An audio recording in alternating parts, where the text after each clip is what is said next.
Originally, EA didn't even want to make it. Here's your chance to win them back, lad. And now it's the 7th best-selling franchise in the world.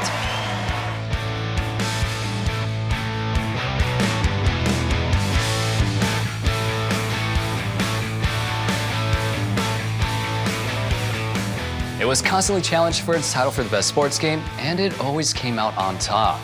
But has FIFA let that dominance get to its head? Well, it is EA, so. And the game award goes to, oh man, I have to pay a microtransaction to unlock. What's up, ProGuides family? I'm Single, but you can call me Nathan, and today we're gonna be going over why FIFA went from just a football game to the powerhouse that it is today.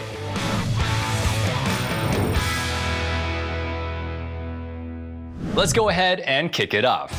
The original game's graphics haven't exactly aged the best. EA didn't want to make it because they thought that American audience would hate it, which is strange since it was hosting the World Cup that year. However, EA's not exactly known for its great decisions. So a bunch of developers eventually convinced them that football fans indeed exist, and they got to make FIFA International Soccer.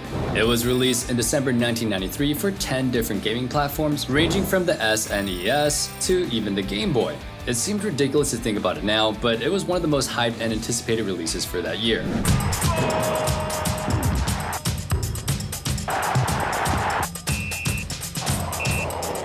FIFA International Soccer for Sega Genesis. If it's in the game, EA Sports. It's in the game. It's the first time anybody's ever heard EA Sports is in the game. And within less than 4 weeks after releasing, FIFA International Soccer has sold over 500,000 copies, almost doubling their estimate of 300,000. In the UK, it was one of the best-selling games of 1993, and in just 1 month. Looking back, it's obvious why. It was one of the first ever football game to officially be licensed by FIFA, the governing authority on international football. But on top of that, it was just an amazing product. Previous football games lacked depth. They were either shown from the side or top down, but FIFA was isometric. You could actually see where the ball was going to be. It was one of the first football games that aimed to be a simulation of the real thing. It wasn't perfect, but it didn't really need to be.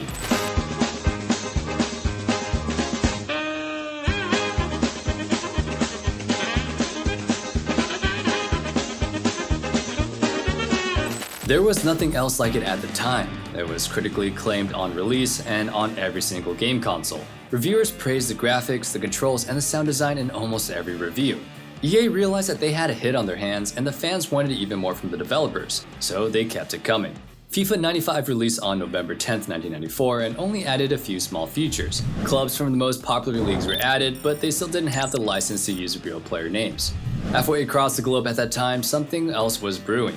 Another company had gotten wind of how successful FIFA was and was working on their own game at the same time. Surely nothing could top FIFA though? It was one of the greatest football simulations ever released, which is why it was such a shame for EA that it was made by one of the greatest game developers of that era. Konami. Okay, they kind of sold out in the last few years, but back in the 90s everyone loved them. From Castlevania to Contra to Metal Gear. If you saw Konami logo on a game, you knew it meant quality. And on November 11th, 1994, Konami released International Superstar Soccer, or ISS for short, in Japan. It was exclusively for the SNES, and it took about half a year before it was actually localized and arrived in the West. It received mediocre reviews when it was released in America and the EU because by then everyone had already become used to FIFA 95's incredible graphics. The general consensus between the reviewers was, it's okay, it's just not FIFA. Konami released another sequel, but FIFA 96 was just more impressive. It had finally released three-dimensional graphics. It's not exactly what we think of 3D today, but it was still mind-blowing for its time. And it was one of the first games in the series to start having real player names for the teams on the game. You could officially start by playing as your favorite player. ISS didn't have a license. For football fans and more casual players, it seemed like a no-brainer to go with FIFA. FIFA 97 was more of the same, but just onto the PS1. But because of this, it could really take advantage of the PlayStation's more powerful features. EA's own annual release cycle backfired on them massively. So the first game they ended up showing off in the next generation was the power of FIFA 64. Hello there, this is Desmond Lyman for EA Sports bringing you today's big game. We're all set for the kickoff then, and your match commentators are Andy Gray and John Motson. Don't let that thrilling gameplay fool you. This game sucks. FIFA originally burst onto the scenes as an incredibly polished new level of quality for any other football games to aspire for. FIFA 64 on the other hand looked like a cheap knockoff. It had an awful frame rate, okay graphics, and probably worst of all, kinda like me in high school, wasn't very fun. Fans didn't like it, and it was just scary that it seemed fundamentally bad at its core.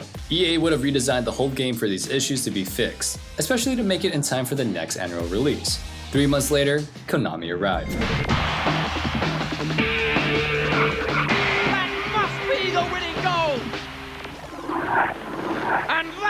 Changes everything!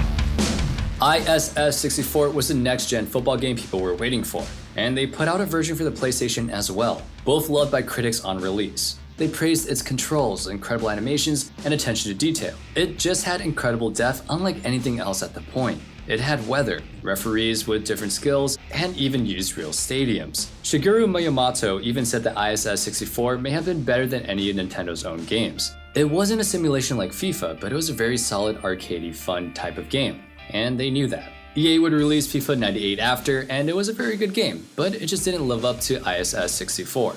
Eventually, Konami decided to retire the ISS franchise, and before its body could even get cold, they released PES. You know, the one which runs on Metal Gear Solid 5 engine now, for some reason. What the hell are you talking about? With the upcoming release of PS2, Konami decided to leave behind the arcade style of football that they released with the ISS. They put all the resources towards making PES a high-quality simulation.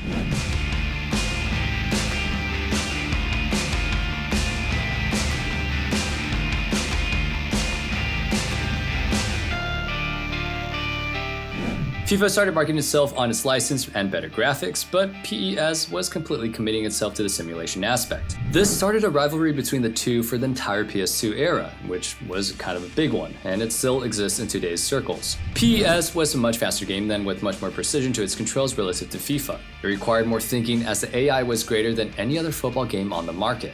Compared to FIFA, it had a much more realistic physics engine and added more features like being able to train specific players over time. Again, Konami had just brought an incredible level of polish that EA couldn't match. They did this for the entire PS2 era. EA still had the licenses, but Konami had the gameplay. Every year during this period, reviewers would give FIFA a good score, but PES would always secure the higher one.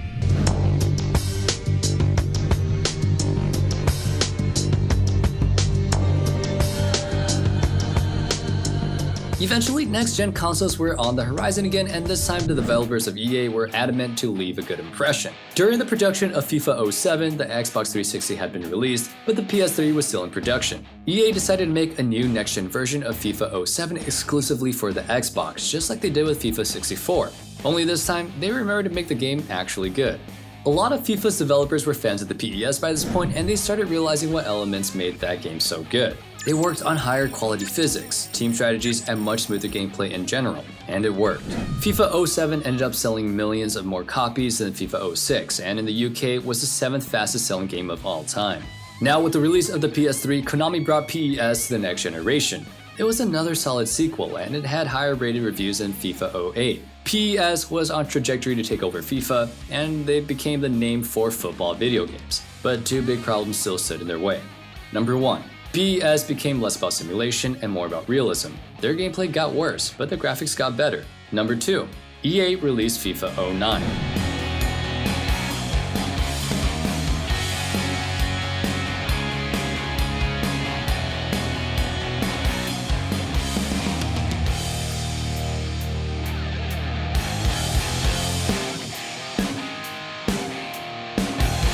You may have noticed that back when FIFA was first launched, all of the praise it received was because it was a simulation of football. I don't think anyone who's ever played it in the last decade would ever consider calling it that. Back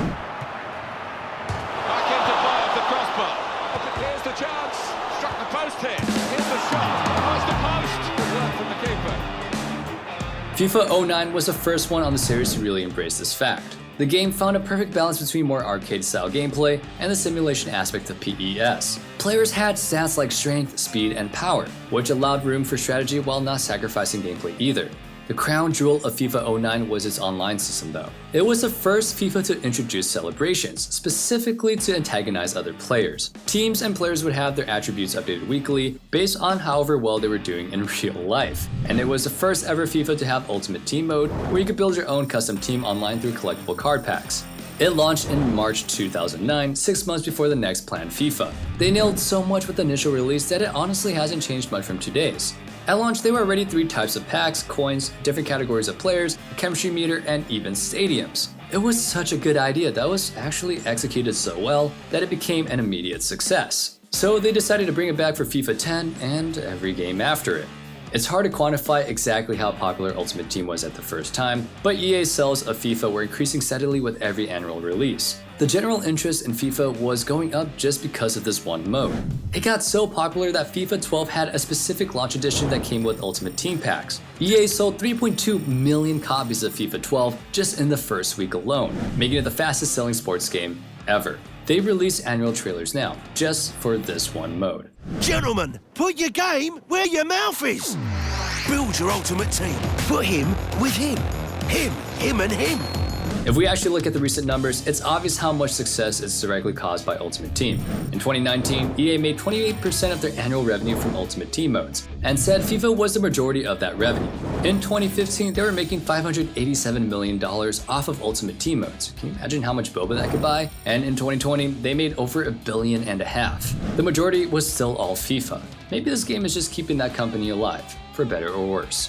Games like Madden never had the same reach, whereas association football requires barely any equipment. American football comes with a lot of entry costs. As a result, it's just not as popular worldwide. On top of that, they implemented Ultimate Team way too late. FIFA appealed to everyone, and it had successfully entered the world of online without a hitch, not just through console gaming, but also across social media.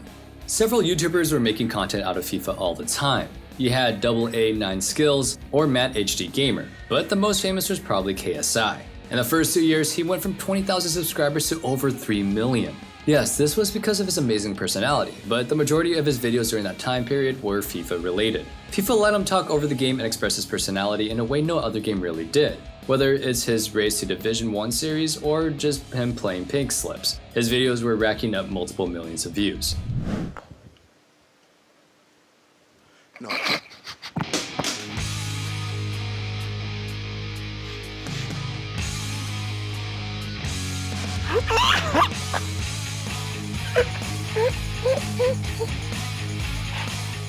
The truth is, without Ultimate Team releasing and building an insane amount of hype around FIFA, KSI would not be in the position that he's in today. But it was a two-way street. FIFA was drawing attention to him, but he was also bringing in new fans to FIFA. People who had no interest in real-life game of football were buying the game at this point.